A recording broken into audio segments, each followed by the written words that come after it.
지난 1980년 5월 17일 밤 24시 전국의 비상계엄이 확대되고 통금시간이 연장되면서 계엄포고 10호가 발표된 후 김대중 선생을 비롯한 민주인사들과 일부 인사들이 내란 음모죄로 구속되었다는 소식이 전해지고 군인이 삼엄한 경계를 펴면서 시가지를 점령하였고 5월 18일 아침에는 각 학교에 등교하는 대학생들에게 곤봉으로 무자비한 구타와 차끔한 종으로 찌르는 등 온갖 만행이 행해지기 시작하였습니다.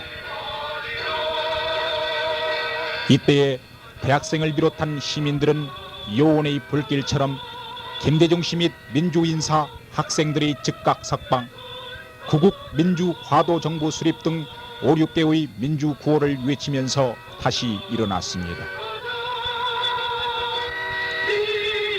5월 20일까지 광주 시내 곳곳에서 공수단복을 입은 군인들의 시민을 상대로 한 무자비한 비인도적 살상 만행은 계속됨으로써 이것을 그냥 감수하는 것은 오히려 민주주의의 포기요 민족을 포기한 것으로 보는 상황에서 광주 시민은 우리 자신의 생명과 재산을 보호하기 위해서 살인 집단의 차량을 타고 돌진하며 항거하면서 총탄에 맞아 쓰러져 갔고 5월 21일 오후부터는 관청의 무기고에서 획득한 총으로 대항하기 시작하였고 이렇게 되자 이날부터는 모든 경찰과 시가지를 점령하여 살상을 계속해온 군인들이 외곽지대로 철수하였습니다.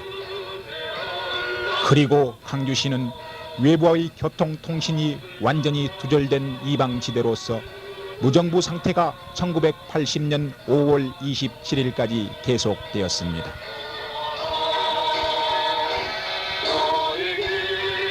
그러나 그처럼 아비규환 속에서도 성난 사자들은 이성을 잃지 않았고 경찰서, 은행, 쌀창고, 각 항공사에 대한 경비를 게을리하지 않았습니다. 경찰과 계엄군이 치안을 유지할 때보다도 범죄 없는 6일간이라는 기적을 보여주기도 하였던 것입니다. 몇 년 전 미국에서 30분 동안 정전된 사이에 파괴 약탈이 어마어마하게 사용되었다고 하는데 계엄군의 잔악한 살상잔치에 대응 분노한 민중들이 자구의 수단으로 무장할 때까지 뿐만 아니라 광주 항쟁이 진압될 때까지도 범죄가 전혀 발생하지 않았음은 당시 광주 시민은 모두 애국지사였고 불황아도 깡패도 우범자도 없는 민주주의를 하기에 충분한 지성을 갖춘 시민이었던 것입니다.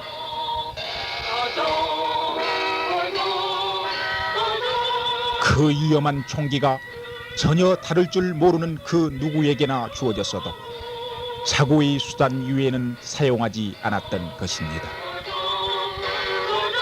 이처럼 민주화의 여망에 불타있는 평화롭고 민주적인 시민에 대하여 당시 군 부대는 작전 계획을 세워서 1980년 5월 27일 새벽 성광탄과 기타 화학 무기를 사용하여 요란한 땡끝소리와 총성으로 고요한 광주 새벽의 어둠을 깨고 도청과 IMCA 전일 빌딩 등 기타 주요 건물에서 무수한 시민을 시체로 만들며 입성하여 성전보를 올렸으니 광주는 처참하고 슬픈 이야기에 불과한가? 광주는 과거 속의 신화인가? 광주는 이미 한 지방의 이름이 아닙니다. 오히려 처참히 총칼에 찢겨지고 짓밟혀진 민주주의의 현상이요 이 나라 사단을 방하며 빼앗긴 이름으로 떠도는 머무를 데 없는 무주 고혼, 그 수많은 처절한 시름소리이며 민중의 한이요 터져나오는 함성이며 이 거대한 우화의 시대, 그 한복판에서 사람들끼리 은밀한 귓속말로 주고받는 역사의 암흑인 것입니다. 주민 여러분, 이처럼 처절하게 찢겨진 광주의 모습을 기억하고 계십니까? 오늘 저녁 9시 30분부터 오늘 저녁 9시 30분 마을회관 앞에서는 당시 광주 항쟁의 모습을 담은 비디오 테이프를 긴급 입수하여 다시 한번 짓밟혀진 강주의 한을 되새기고자 합니다.